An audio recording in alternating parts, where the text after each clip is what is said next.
இந்த மேடைக்கு 2 celebrity guest வர போறாங்க. நீங்க எல்லாருமே அவங்க 2 பேருமே பார்த்திருப்பீங்க.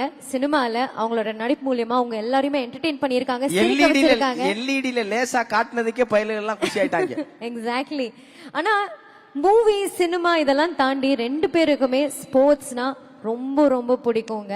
ஒருத்தர் பாத்தீங்கன்னா ப்ராப்பர் ஃபுட்பால் பிளேயர், அது மட்டும் இல்லாம கிரிக்கெட் ஃபேன் வேற. இங்க சேப்பாக்குல ஒரு ஆட்டம் நடந்தா போதான் முதல் ஆளா வந்து உட்கார்ந்துருவாரு பார்த்து ரசிக்கிறதுக்கு. அண்ட் இன்னொருத்தர் பத்தி சொல்லணும்னா, இப்போ மூவிஸ்ல இல்ல நம்ம லைஃப்ல ஃபிட்னஸ் ஒரு ட்ரெண்டா இருக்கு.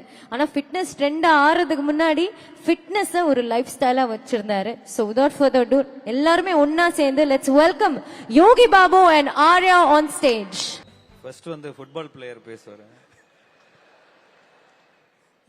எல்லாருக்கும் வணக்கம் சார். வணக்கம் சார். என்னையப்பா மாட்டி விட்டீங்க ஃபுட்பால் பிளேயர். ரொம்ப சந்தோஷமா இருக்குங்க. என்னன்னா 99 வந்து இந்த கிரவுண்டு நேரு ஸ்டேடியம் வெளியில வந்து நான் நிறைய என்னோட சர்டிஃபிகேட் மெடல்லாம் எடுத்துட்டு வந்து வாய்ப்பு தந்தேன். இன்னைக்கு இந்த இடத்துல சாரோட உட்காரது ரொம்ப சந்தோஷமா இருக்கு. அதே மாதிரி சேப்பாக்கத்திலையும் கிரிக்கெட்டுக்காக ட்ரை பண்ணேன். எப்பவுமே நீங்க சொன்ன மாதிரி இங்க சிஎஸ்கே மேட்ச் ஆனா ஃபர்ஸ்ட் கமாண்டரா நம்ம தான் போவோம். அங்கேயும் நான் அது மாதிரி வெளியே நின்று இருக்கேன். உழைப்பு தான் எல்லாத்துக்குமே.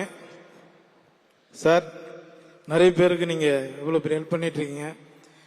இன்னும் நிறைய பண்ணணும் சார். தேங்க்யூ. ரொம்ப நன்றி எல்லாருக்கும்.